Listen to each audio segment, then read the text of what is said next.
来，这个高雄有一个40外岁女性，伫20外年前，离个脚趾片来测字测图，最近想要甲创掉，所以来发现讲有来生一笪乌乌定定，而且是愈来愈大笪，去做检查不得了，竟然是细胞癌。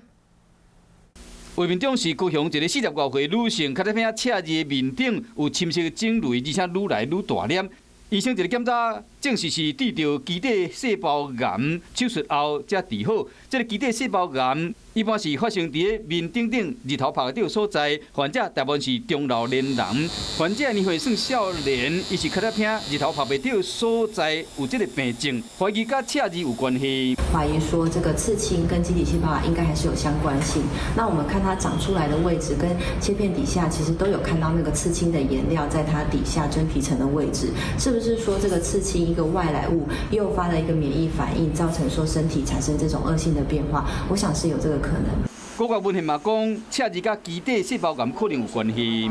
也是有国外有人报道说跟这个刺青有相关，只是个案非常的少。提前乡亲，然后治疗基底细胞癌可能袂痛，也不过你若发现讲身躯有一寡肿瘤，形势奇奇怪怪，而且呢色水无条纹，愈来愈大粒，有这款现象，就上好赶紧去找医生。